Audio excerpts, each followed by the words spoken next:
Hey guys once again welcome back to my YouTube channel. मेरा नाम अपार और अगर वीडियोस की बात करूं तो मैंने पिछले वीडियो में अपनी NCERT read between the lines series के अंतर्गत आने वाला केमिस्ट्री का फर्स्ट चैप्टर खत्म कर दिया जिसका नाम था केमिकल रिएक्शन एंड इक्वेशन। आज के इस वीडियो में स्टार्ट करने वाला हूं बायोलॉजी का फर्स्ट चैप्टर और एक एक लाइन टू लाइन बायोलॉजी को पढ़ेंगे। बायोलॉजी के फर्स्ट चैप्टर जिसको हम स्टार्ट करने वाले हैं उसका नाम है लाइफ प्रोसेस। लाइफ प्रोसेस होते क्या है आखिर?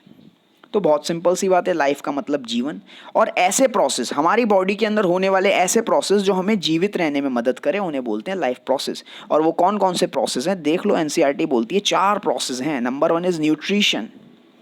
और ये न्यूट्रिशन क्या होता है? ये न्यूट्रिशन क्या होता है? खाने का इंटेक जिसे इंजेशन बोलते हैं टेक्निकल भाषा में, ठीक है। इंजेशन और ईजेशन, वेस्ट प्रोडक्ट को बॉडी से बाहर निकालना और इन दोनों के बीच होने वाला डाइजेशन। न्यूट्रिशन के अंदर ये सब आता है, इंजेशन, डाइजेशन, ईजेशन। डाइजेशन में फूड डाइजेस्ट होता है और हमें न्यूट्रिएंट्स देता है, दैट इज न्यूट्रिशन। ओके, सो अब डाइजेशन हो गया, हमको न्यूट्रिएंट्स मिल गए। नाउ न्यूट्रिएंट्स मिलने के बाद में पहला प्रोसेस एनसीईआरटी ने बोला न्यूट्रिशन, आपको समझ आ गया क्या? दूसरा प्रोसेस रेस्पिरेशन। रेस्पिरेशन क्या है? न्यूट्रिशन से मिले हुए न्यूट्रिएंट्स में से एनर्जी को निकालने के प्रोसेस को हम रेस्पिरेशन बोलते हैं। एनर्जी को न्यूट्रिएंट्स से खींचने के प्रोसेस को हम न्यूट्रिएंट्स बोलते हैं। अब जब एनर्जी न्यूट्रिएंट्स में से निकाल ली गई तो उसे पूरी बॉडी में ट्रांसपोर्ट करने के लिए एक तीसरा प्रोसेस जिसे बोलते हैं ट्रांसपोर्टेशन प्रोसेस। और इन तीनों प्रोसेस के दौरान हमारी बॉडी के अंदर बहुत सारी मेटाबॉलिक रिएक्शंस चल रही हैं जिनकी वजह से कुछ यूजफुल प्रोडक्ट्स भी बन रहे हैं और कुछ वेस्ट प्रोडक्ट भी बन रहे हैं। तो उन वेस्ट प्रोडक्ट पॉइजनस, टॉक्सिक हो सकते हैं वो नेचर में, और उन टॉक्सिक सब्सटेंस को एक्सक्रीट आउट करने के लिए एक चौथा प्रोसेस जिसका नाम है एक्सक्रीशन। एनसीईआरटी कहती है केवल ये 4 प्रोसेस बहुत ज़रूरी है हमारी बॉडी में लगातार होते रहना, तभी तो हम जिंदा रह पाएंगे। न्यूट्रिशन नहीं होगा तो खाने से हमें खाने का डाइजेशन नहीं होगा, रेस्पिरेशन नहीं होगा तो उस खाने से एनर्जी नहीं मिलेगी, एनर्जी अगर ट्रांसपोर्ट नहीं तो बेकार है, और अगर वेस्ट प्रोडक्ट बाहर नहीं निकाले तो भी हम मर सकते हैं। लेकिन भैया दीदी ने बताए 4 प्रोसेस, हम कह रहे हैं नहीं 5वां भी होता है एक लाइफ प्रोसेस जिसका नाम है control and coordination. Control and coordination, जिसको शॉर्ट में C&C बोलते हैं। क्योंकि ये चैप्टर अपने आप में बहुत बड़ा था, एनसीईआरटी ने इसको लाइफ प्रोसेस में नहीं रखा, एक अलग चैप्टर ही बना के रख दिया। और एक छठा प्रोसेस और होता है रिप्रोडक्शन। एनसीईआरटी ने इसे भी लाइफ प्रोसेस में काउंट नहीं किया। क्यों? क्योंकि लाइफ प्रोसेस मैंने बताया था आपको वो प्रोसेस जो किसी एक पर्टिकुलर बंदे को जिंदा रखने के लिए ज़रूरी हो, लेकिन रिप्रोडक्शन ये कोई ऐसा प्रोसेस नहीं कि अगर ये ना करा जाए तो बंदा मर जाएगा, नहीं, बल्कि बहुत अच्छी क्वालिटी ऑफ लाइफ जिएगा अगर वो रिप्रोडक्शन नहीं करता अपनी पूरी लाइफ तो। लेकिन हाँ, रिप्रोडक्शन ज़रूरी है for the continuity of species को बनाए रखने के लिए, अपना वंश बनाए रखने के लिए, प्रजाति को बचाए रखने के लिए रिप्रोडक्शन करना बहुत ज़रूरी है। लेकिन एक बंदे को खुद जिंदा रहने के लिए रिप्रोडक्शन करना ज़रूरी है ऐसा कहीं नहीं लिखा, और ज़रूरी भी है नहीं। सो मूव ऑन करते हैं। न्यूट्रिशन, रेस्पिरेशन, ट्रांसपोर्टेशन, एक्सक्रीशन, इन चारों में बात करेंगे। लेकिन स्टार्ट करेंगे हम न्यूट्रिशन से? नहीं, बिल्कुल नहीं, न्यूट्रिशन से स्टार्ट नहीं करने वाले, हम स्टार्ट करेंगे रेस्पिरेशन से, क्योंकि न्यूट्रिशन पर मैं बहुत सारे ट्यूटोरियल्स बना चुका हूँ। डिस्क्रिप्शन में आपको लिंक मिल जाएगा, जाइए वीडियो पे सीधे जंप कीजिए, पढ़िए, मजे कीजिए, वापस आइए, रेस्पिरेशन पढ़ेंगे। रेस्पिरेशन जैसे शॉर्ट इंट्रोडक्शन मैंने दिया था कि न्यूट्रिशन से जो न्यूट्रिएंट्स मिले हैं, न्यूट्रिशन से जो न्यूट्रिएंट्स मिले हैं उन न्यूट्रिएंट्स से एनर्जी को निकालने का प्रोसेस है रेस्पिरेशन। तो डेफिनेशन हो गई इसकी, process of releasing energy from nutrients is called respiration.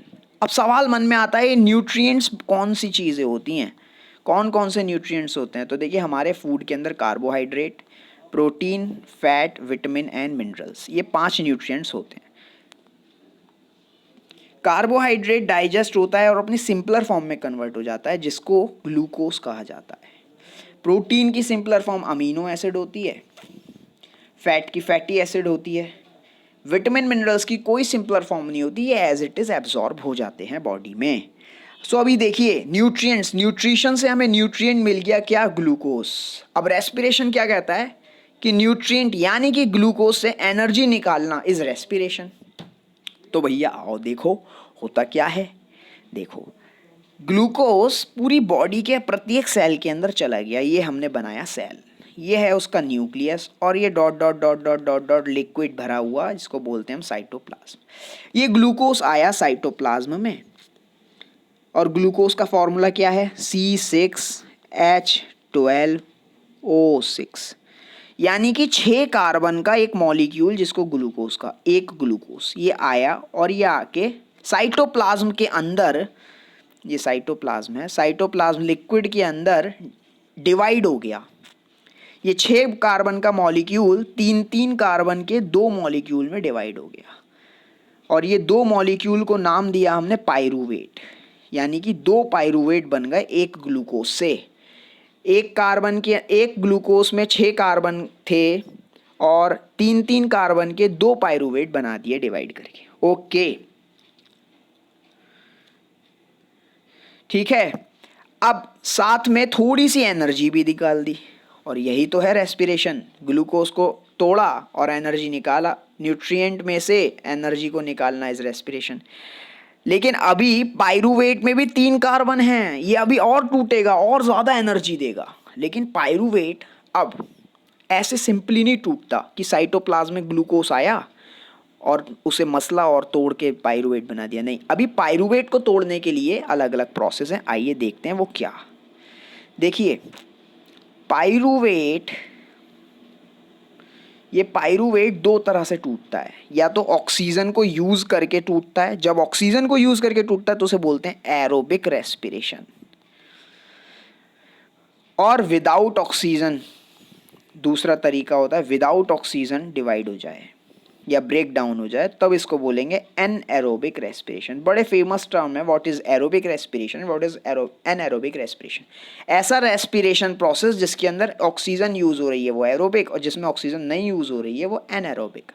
ठीक है, सही है। आइए देखते हैं। अब देखिए क्या होता है, ये पाइरूवेट, फिर से आइए सेल के अंदर देखते हैं पाइरूवेट फर्दर कैसे 2 तरह से टूटेगा सेल के अंदर। ये न्यूक्लियस बनाया, ये साइटोप्लाज्म बनाया, और आपको पता होगा क्लास 9th में अगर आपने ये सेल का स्ट्रक्चर पढ़ा होगा तो न्यूक्लियस के साथ छोटे छोटे बहुत सारे ऑर्गेनेलीज होते हैं सेल्स के अंदर, लाइक क्लोरोप्लास्ट, माइटोकॉन्ड्रिया एक्सेट्रा। तो हमने एक माइटोकॉन्ड्रिया बनाया, ये माइटोकॉन्ड्रिया है, ठीक है। तो माइटोकॉन्ड्रिया के अंदर ऑक्सीजन बैठा होता है। अब अगर पाइरूवेट को हम एरोबिक रेस्पिरेशन कराएं ऑक्सीजन वाला, तो इस पाइरूवेट को साइटोप्लाज्म में से उठ के जाना होगा माइटोकॉन्ड्रिया के अंदर, क्योंकि ऑक्सीजन तो माइटोकॉन्ड्रिया में ही मिलेगा। तो पाइरूवेट साइटोप्लाज्म से जाता है माइटोकॉन्ड्रिया में, और माइटोकॉन्ड्रिया के अंदर ये पाइरूवेट ऑक्सीजन के साथ मिल जाता है, रिएक्शन करता है और ब्रेक डाउन हो जाता है, और हमको प्रोडक्ट्स क्या देता है। क्योंकि ये 3 कार्बन का था तो ये 3 कार्बन का पाइरूवेट 3 ऑक्सीजन में टूट जाता है। 1 कार्बन आ गया, 2 कार्बन और 3 कार्बन। देखो 3 कार्बन डाइऑक्साइड में डिस्ट्रीब्यूट हो गई।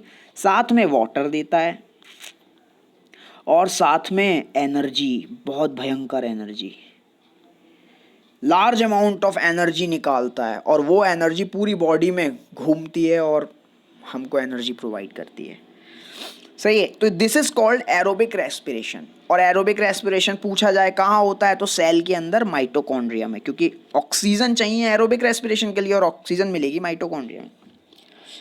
वहीं दूसरी तरफ एनारोबिक रेस्पिरेशन की बात करें तो ये देखो सेल है, ये पाइरूवेट, अब इसको ब्रेक डाउन होना है एनारोबिक रेस्पिरेशन, यानी कि विदाउट ऑक्सीजन। तो जब ऑक्सीजन नहीं चाहिए तो भैया माइटोकॉन्ड्रिया की भी ज़रूरत नहीं है, ठीक है। साइटोप्लाज्म, ये पाइरूवेट सिंपली 3 कार्बन का मॉलिक्यूल था, ब्रेक डाउन हो जाता है इनटू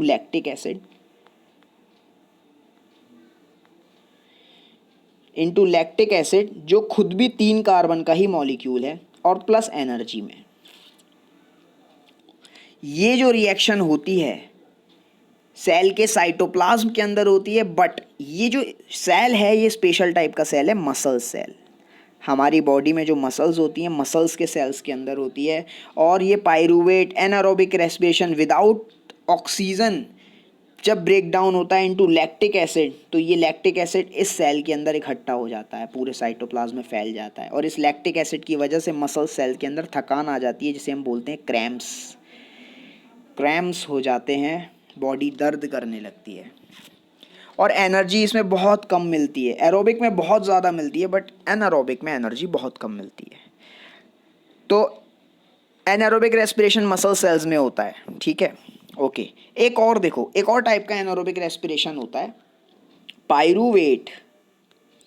पायरूवेट ने क्या करा, पायरूवेट गया और ईस्ट के अंदर, ईस्ट होता है एक फंजाई, ये ईस्ट एक फंजाई है, फंजाई के अंदर पायरूवेट पहुंच गया और पायरूवेट ने ईस्ट फंजाई के सेल में, ईस्ट फंजाई के सेल में जाकर ब्रेक डाउन किया, और ये पायरूवेट क्या हुआ, इसने पायरूवेट जो कि 3 कार्बन का मॉलिक्यूल था, इसने एक तो 2 कार्बन का इथेनॉल बनाया और 1 कार्बन की कार्बन डाइऑक्साइड बनाई और थोड़ी सी एनर्जी दे दी, ठीक है, समझ गए ना। तो क्या बना, ऐसे ऐसे एनारोबिक रेस्पिरेशन को जो ईस्ट के अंदर हो रहा है उसको हमने एक स्पेशल टाइप का नाम दिया, जिसको बोलते हैं फर्मेंटेशन। आइए तो मैं रिवाइज कराता हूँ एक बार, या रिवाइज क्या करना, दीदी के पास जाते हैं, दीदी रिवाइज कराएंगी हमें। चलो दीदी के पास, दीदी तो आदत से मजबूर है भैया, पहले एक्टिविटी दे दी, नहीं हम नहीं कर रहे, हटो जाओ। दूसरी भी एक्टिविटी हम नहीं देख रहे, बेकार एक्टिविटी है आपकी, दीदी की बातें सुनेंगे। दीदी ने कहा we have discuss nutrition in organism in the last section. हाँ ठीक है दीदी, हमने पिछली बार किया था, मैंने भी किया था, डिस्क्रिप्शन में जाके लिंक देख सकते हो, ओके। तो दीदी कह रही है food material taken in during the process of nutrition, जो न्यूट्रिशन के दौरान हमने खाना खाया वो सेल्स के अंदर गया खाना, और उससे हमें एनर्जी प्रोवाइड हुई। अब ये एनर्जी प्रोवाइड करने का जो प्रोसेस है रेस्पिरेशन, अलग अलग ऑर्गेनिज्म इसको अलग अलग तरह से करते हैं। कुछ ऑक्सीजन को यूज़ करके एरोबिक रेस्पिरेशन करते हैं, और कुछ इसको अलग तरीके से करते हैं जिसमें ऑक्सीजन का इस्तेमाल ही नहीं होता, जैसे कि ईस्ट और हम भी करते हैं। जब हम करते हैं तो मसल सेल्स के अंदर, ओके। तो चाहे एरोबिक करो या इनएरोबिक करो, उसका फर्स्ट स्टेप क्या है, ग्लूकोज जो 6 कार्बन का मॉलिक्यूल है उसे पायरूवेट में कन्वर्ट करो, जो कि 3 कार्बन का मॉलिक्यूल है, ठीक है। और ये पायरूवेट का बनना साइटोप्लाज्म में होता है, ये तो मैं आपको बता चुका हूँ। उसके बाद ये पायरूवेट इथेनॉल या कार्बन डाइऑक्साइड में कन्वर्ट हुए, अभी अभी बता कर आया हूँ कि पायरूवेट इथेनॉल और कार्बन डाइऑक्साइड और प्लस एनर्जी में कन्वर्ट होता है, कहाँ, फर्मेंटेशन। अब अगर इथेनॉल और कार्बन डाइऑक्साइड दे तो ऐसे प्रोसेस को, ये ईस्ट में हो रहा है और इस प्रोसेस को नाम दिया फर्मेंटेशन। क्योंकि ये प्रोसेस ऑक्सीजन की एब्सेंस में हुआ था इसलिए इसे एनारोबिक रेस्पिरेशन बोला। Break down of pyruvate using oxygen take place in the mitochondria, ये तो मैं बता ही चुका हूं भैया। अगर पायरूवेट एरोबिक रेस्पिरेशन करेगा, ऑक्सीजन को इस्तेमाल करेगा, तो माइटोकॉन्ड्रिया में जाना ही पड़ेगा, क्योंकि ऑक्सीजन होती ही माइटोकॉन्ड्रिया में भैया। The process breaks up 3 carbon pyruvate molecule. Aerobic में देख लो क्या क्या हुआ था, ये 3 कार्बन का पायरूवेट 3 मॉलिक्यूल कार्बन डाइऑक्साइड, आपको याद होगा, साथ ही साथ वाटर भी बनाता है, ठीक है, और इसको एरोबिक रेस्पिरेशन कहते हैं। और इसमें जो एनर्जी निकलती है वो एरोबिक रेस्पिरेशन में एनर्जी एनारोबिक से बहुत ज़्यादा होती है, बहुत ज़्यादा। कभी कभी क्या होता है हमारी बॉडी में, देख लो मसल सेल्स वाली बात आ रही है, कभी कभी हमारी बॉडी में मसल सेल्स के अंदर ऑक्सीजन की कमी हो जाती है। और वो कंडीशन कब होती है, जब हम अचानक से बहुत तेज़ दौड़ने लग जाते हैं, हमारी बॉडी की ऑक्सीजन एकदम से ख़त्म हो जाती है, मसल सेल्स के अंदर लैक ऑफ ऑक्सीजन की कंडीशन हो जाती है। तब उस समय पर क्या होता है, पायरूवेट को ऑक्सीजन नहीं मिल पाती, एब्सेंस ऑफ ऑक्सीजन हो जाती है, और एनारोबिक रेस्पिरेशन होता है मसल सेल्स में। और ये 3 कार्बन का पायरूवेट 3 कार्बन के लैक्टिक एसिड में ही कन्वर्ट हो जाता है, और वो लैक्टिक एसिड मसल सेल्स के अंदर इकट्ठा हो जाता है फिर, जिसकी वजह से लैक्टिक एसिड बनता है और जिसकी वजह से क्रैम्प्स आ जाते हैं। ये सब बातें मैं आपको बता आया हूँ। नहीं समझ आ रही हो तो बैक करो, रिवाइंड करो, फिर से देख लो भैया। देखो एनसीईआरटी ने बड़ा सिंपल सा चार्ट दिया तीनों टाइप्स की रिएक्शन को समझाने के लिए। 6 कार्बन का मॉलिक्यूल साइटोप्लाज्म के अंदर, 3 कार्बन के मॉलिक्यूल पायरूवेट और थोड़ी सी एनर्जी में कन्वर्ट हुआ। अब ये पायरूवेट अगर ईस्ट के अंदर बात करें तो एब्सेंस ऑफ ऑक्सीजन में या तो इथेनॉल देता है, 3 कार्बन से 2 कार्बन का इथेनॉल, 1 कार्बन जो बचा उसका कार्बन डाइऑक्साइड बन गया, और साथ में थोड़ी सी एनर्जी। समझ आ गई बात।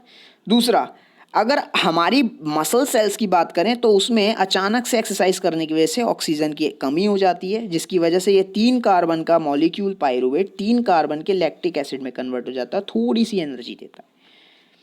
लेकिन अगर हम अपने माइटोकॉन्ड्रिया, अपने नॉर्मल सेल्स में बात करें तो ऑक्सीजन की भरपूर प्रेजेंस होने की वजह से ये पायरुवेट माइटोकॉन्ड्रिया में जाता है। साइटोप्लाज्म में था पहले, फिर माइटोकॉन्ड्रिया में गया, ऑक्सीजन से बाइंड किया और 3 कार्बन 3 ऑक्सीजन 3 कार्बन डाइऑक्साइड में चेंज होते हैं, साथ में वाटर बनाते हैं और भरपूर ऑक्सीजन देते हैं। समझ गए। अभी क्या बोल रही हैं दीदी?